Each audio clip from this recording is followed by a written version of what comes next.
right, ladies and gentlemen, here we go into game number 1 between Rain Kiwikaki and Liquid Jinro. These two players facing off on Antiga Shipyard, and if you don't know already, this is the beginning. Hey guys, what's going on? And yeah, we have a hell of a first match coming right at you.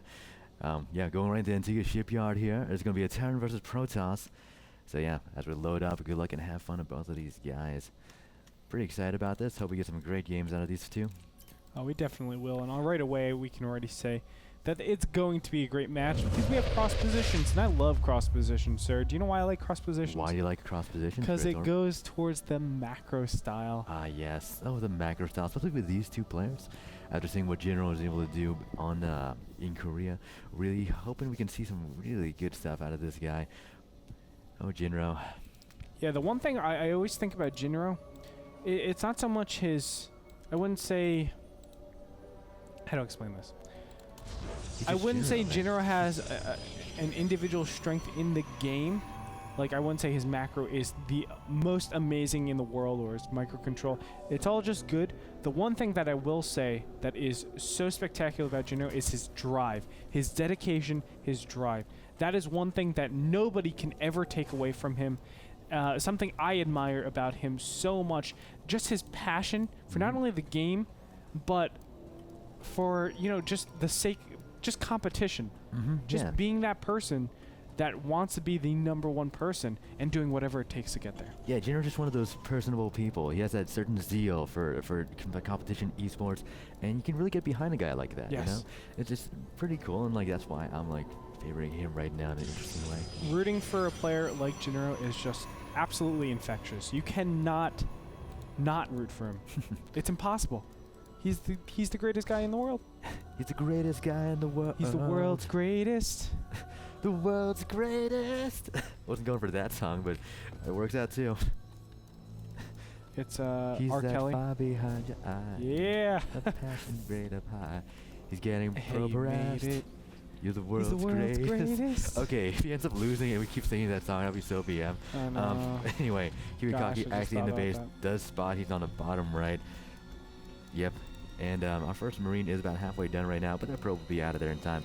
To spot there was no gas on either one of those Vespine guys. Just see what's going up in Protoss Spaceland. Yeah, looks like everything's absolutely standard. Kiwikaki's probably going to go for some sort of fast expansion, I would assume. The big thing about that, the probe was able to get in and saw no particular gases go down. So it's mostly indicative of this one command center coming up. We already see Liquid Jinro making his command center. He did not get constant Marine production, so he will be a little bit behind in that factor. However, it's fine. It's because he got the supply depot, or excuse me, the command center before the second supply depot. Just cutting corners to get this command center ASAP. What that's basically going to do is force an earlier, slightly earlier bunker, or it should. It just depends. We can already see Jinro has gotten in here and sees, okay, I know exactly what my opponent is doing.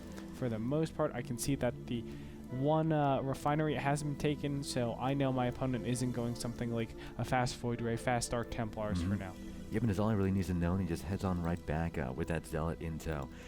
Back at the airbase, though, Jinro at his natural already constructing a bunker. We have 3 Marines out there already, getting ready to just be thrown right into there.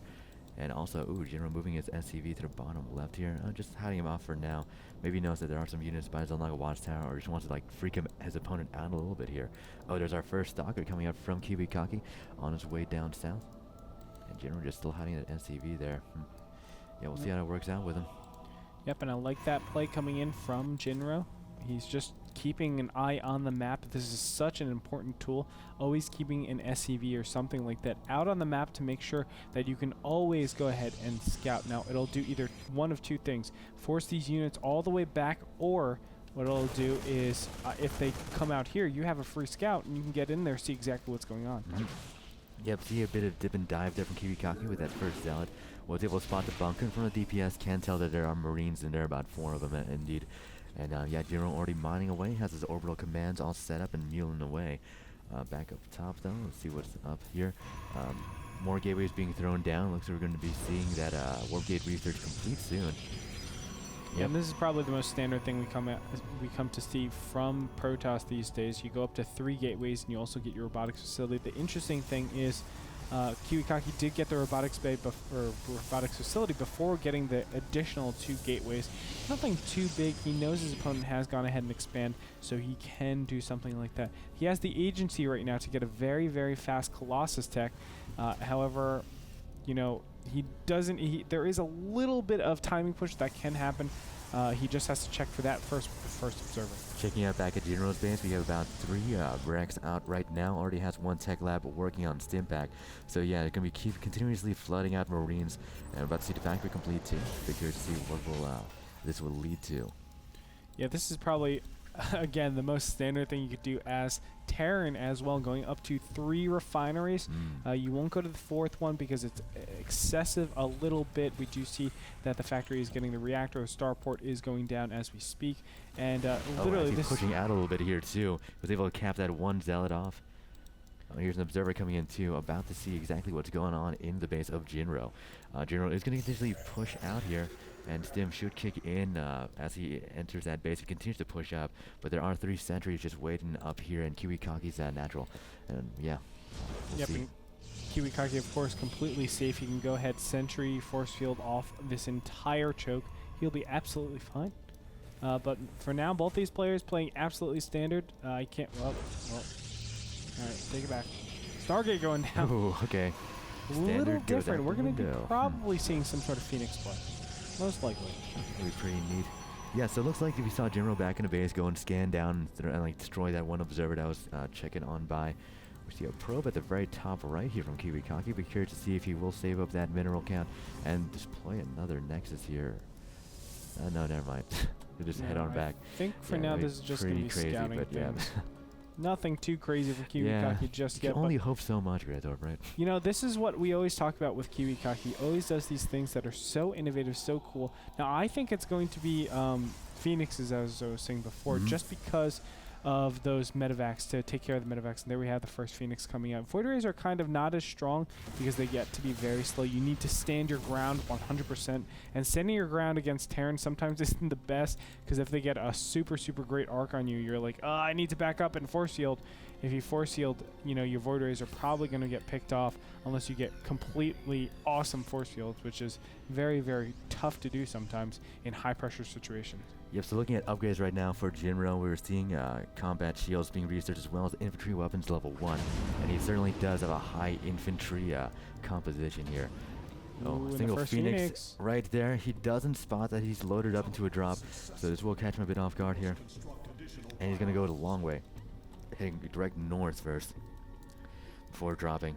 Yeah, and this is going to be a very precarious situation coming in from Kiwikaki. Kiwikaki has to defend against 2 different fronts. We can see Jinro is pushing in on the front now. He's looking to do a little bit of multi-pronged stuff going down. We can see a factory all the way on the left-hand side, but these 2 Phoenixes are just keeping tabs on what's going on. Yep, just hoping you can get a bit lucky there, just moving those Phoenix all about. Maybe you can get some kind of a sweet medevac kill at some point. But yeah, it looks like Jinro is actually offloaded here on the very top right, and is yeah, once again going to bring his units all together. Yeah, just push all at once here. Kiwikaki though does have a nice ball of units on his way, just being pushed out towards the center as well. And we'll see if he does actually decide to engage here. The Phoenix do fly over and are able to spot this minuscule force. They should be able to take it out by just engaging here. See if Jinro will reload. If Jinro does reload, and he's forced to fall back here. 2 Vikings do come in, try and do some damage here. Will be unsuccessful in taking out a single Phoenix. He does bring down the, yeah. But here we go, a drop coming in on the main. Kiwikaki is in a lot of trouble. There's a lot of tech that are just so open. And does he know about this? Now he finally knows about it, and his army is so far away, he might have to just go in and counterattack right here. Oh man, it looks like Kiwikaki is deciding to fall back fully here. All the pros being pulled from the main. And actually takes down our box facility. This is the Robo Bay is about to go down too. Wow. All kinds of tech being destroyed. This is probably the worst possible situation for Kiwikaki right now. He's losing so much. He lost his Robo. He lost. He's in the red right now, and he's losing additional stuff. Now finally the cybernetic score is going to go down, so he has to remake all of his tech. This is disastrous. Yeah, this is just devastating right now, especially with all that time wasted just taking up and really unable to utilize the best out of it. These troops are pretty much null and void. There's no medevac to pull them away, and they will just fight the good fight here. But they have done some amazing damage though. Jinro's force. You know what? Jinro actually cut down the Phoenix count of his opponent, so now we can only see 2 Phoenixes. And also with those last bit of Marines, he killed the sentries, playing so well. Now, what does Kiwikaki do to get back into this? He has made 2 robotics facilities because he's like, wow, I'm so far behind. I need to catch up in my Colossus count. Let me go ahead and get 2 robotics facilities and big try to misclick focus here at the 9 completely. o'clock, though. Yeah, the 9 o'clock expansion for Kiwikaki. I don't know how long it'll take for him to notice. There he goes, finally harvesting. Hit a bunch of idle probes just there. But yeah, with his extra base, he has on top of Jinro. Hopefully he can do some stuff. But no, Jinro himself will get that 3rd base pretty soon as well, it looks like. Yeah, the big problem for Kiwikaki right now is the fact that Jinro knows his opponent cannot make Colossus for quite a long time. And knowing that, what you're able to do is just focus completely on getting medevacs, Marines, Marauders, Ghosts. And normally, there's this opportunity cost where you can either get medevacs or you can get Ghosts, but you can't get both at the same time just because it's funneling in. He can go ahead, make the correct amount of medevacs that he wants. In this case, it's only 2, and also make Ghosts, and we do see Ghosts in this army. This is going to hit at the perfect timing right before any Colossus are up. Yeah, it's going to be pretty neat once it finally does engage. We did see Kiwikaki closer to Jinro's base. Did have an observer. Noticed that there's a huge army just moving out. It was like Jinro will focus on the destructible debris here to head it right into the 3rd base. Jinro did scout the 3rd base out with a factory scout. And yeah, here comes the Ghost. EMP majorly done, hitting all of the Phoenix actually. And now being stimmed in, moving on up. Actually, no stim just yet. Yep. Just pushing up real quickly. And Kiwikaki really does not want to be battling this location. It's just such a tiny choke. All the units are going to be the same place. There we go. It looks like the Vikings are going to be under attack EMP. a little bit. Nice EMP, taking out both Immortals in that process too. Now focus firing on the Nexus. The Nexus does go down, and this is just looking pretty bad right now for our Protoss. Yes, it does. He needs a force shield again pretty soon. Now Final Cost is getting in here, but they're going to be picked off very quickly. One goes down, and this is looking bad for Kiwikaki. GG's. GG from Kiwikaki.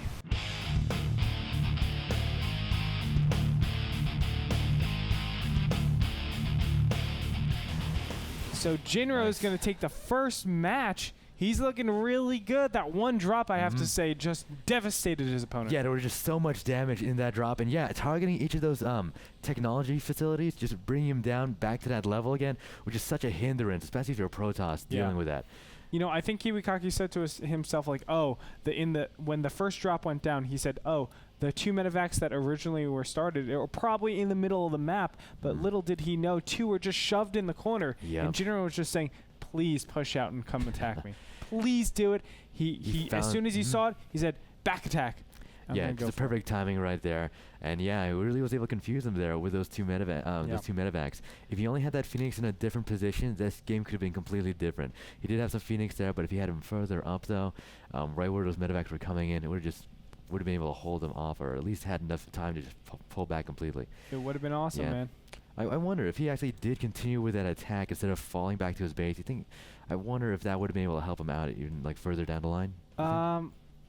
Wait, I'm sorry. When he first had that force moving into Jinro's base, instead of bringing him back when the drop was occurring, if he continued to push up into that, you think? It's theoretically, I think he would have lost that. To be completely honest, yeah, he would have lost that because he has SCVs, and because Kiwikaki doesn't have any area of effect units such as Colossus, such as High Templars, he has to kill all the SCVs before really getting to the bunkers. That was still pre-Colossus. And exactly. Yes. So Immortals are obviously, it takes 3 shots to kill an SCV if you're an Immortal.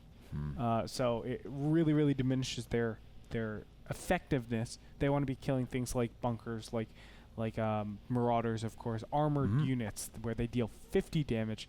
The SCVs would have helped out too much, in my opinion. And Kiwikaki was just put in a bad position. You can't go all the way out onto your opponent's side like that without having complete air dominance. Of course, he did not. There's just too much space.